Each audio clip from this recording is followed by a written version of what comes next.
Okay, I get the message. People are confused about the Donald Trump uh, fraud trial, and they're comparing it in the United Kingdom to Clinton and Monica Lewinsky, or all kinds of things. I mean, they're just going for every um, sexual case that they can think of. It's going crazy. And it's clear they don't understand what happened in the trial. That is why I think we have to play the trial on TV. I think people have to see what was the evidence at the trial, what was claimed, and the whole thing down to the closing remarks. I heard that the closing remarks were very good and really summed up the evidence that people used in the deliberations. So let's go through with here. Up your point there, that's the clip you're referring to. Yes, and it's pretty clear this is not a man who thinks that he has to be accountable to the American people. When you look at the federal charge against Trump, there was a poll that came out when that charge was brought that showed 62% of Americans think that it's primarily politically motivated. They just don't seem to care. And so this has been a ratcheting up, as we've all noted on the panel, of trends that have been built up for some years now. Some would say going back to Richard Nixon, but certainly in the early Trump campaign, the Democrats tried to stop him from being president by spying on him and cooking up fake intelligence, ironically enough, with Russia. And that didn't work. Then they tried to throw him out by impeaching him twice. That didn't work. Then they tried to kick him out by rigging the election and changing all the voter rules, in some cases in contravention of state constitutions leading up to that election. That did get him out of office, and he did leave office, but then he didn't go away. He kept running again. So then they indicted him 4 times. Now, May I say on that one point, for voters, make sure you are still enrolled. One of the tricks that Trump is using is kicking people off the voter rolls. So people think they are okay to vote. But when they go to vote in the election in November, they're going to find that they are disqualified, that they have been kicked off by the people in charge of elections. Trump has been putting people on those committees, and they are planning on election day to have thousands and thousands and thousands of people kicked off and ineligible to vote. So your vote, even if you do vote, that vote will not be counted. It'll be thrown out in the trash as they do the official count.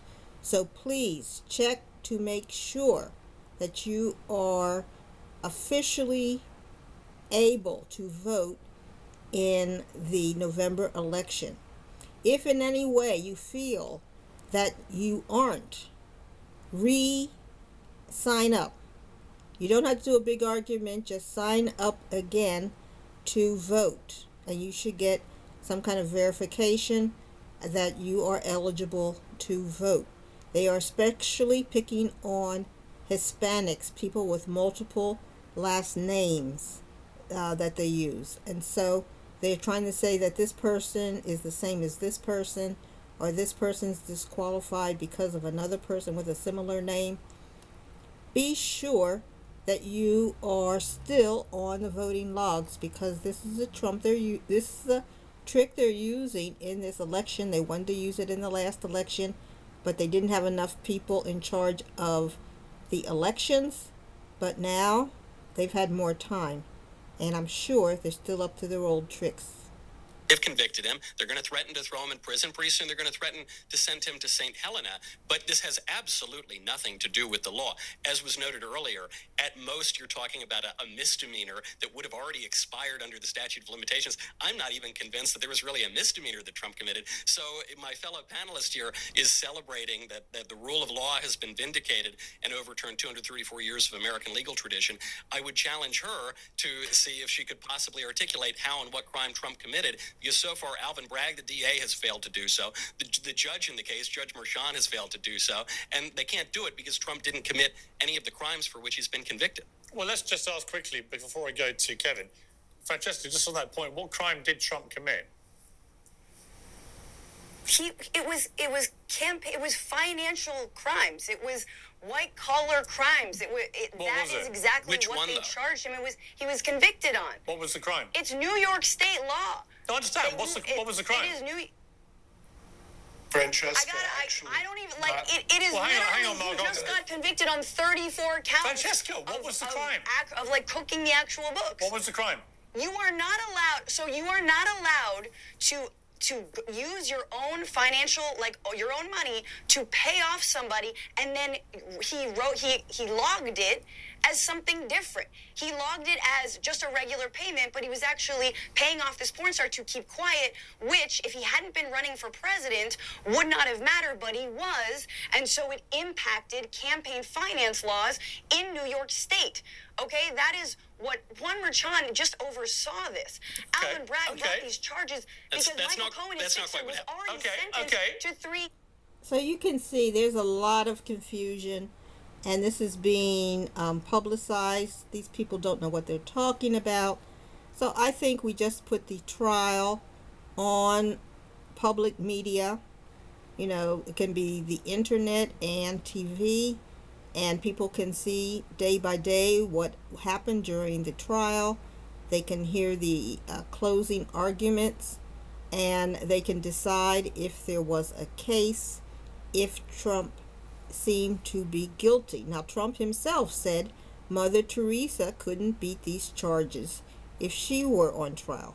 Well, Mother Teresa, first of all, wouldn't have done the crime, and Mother Teresa, he's saying that the evidence is so strong that Mother Teresa wouldn't be able to beat the charges if she had committed a crime. Well, that's a pretty strong statement from the defendant, saying that the evidence looks pretty clear that he's guilty. The other thing Trump said is that he wanted to testify. He still wants to testify. He said, but the reason he didn't testify is because there are rules that if you lie on the stand or say something wrong, you can be prosecuted for that. He said he was sure that if he got on the stand, and he didn't say these in the exact words, but this is what he was saying. He said if he got on the stand, he would probably be lying about some things, and then they would prosecute him for those lies.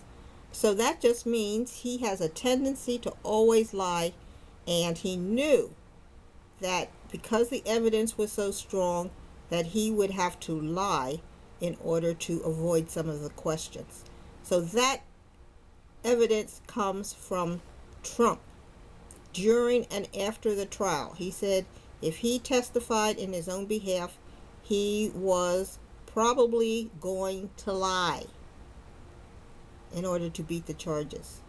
So again, what I'm saying, we have to put this trial on the public media so that we can see for ourselves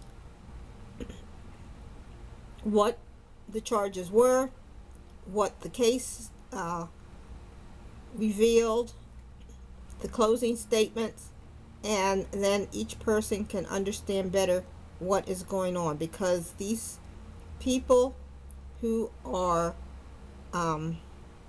in foreign countries and are pro-Trump are just feeling that something scandalous happened, and I think it's easy to clear up by just showing the trial. I would love to have seen the trial, but I can understand because of jury pressure, they didn't want everybody seeing the trial. But I think now that the case is over, he has been convicted on all 34 counts.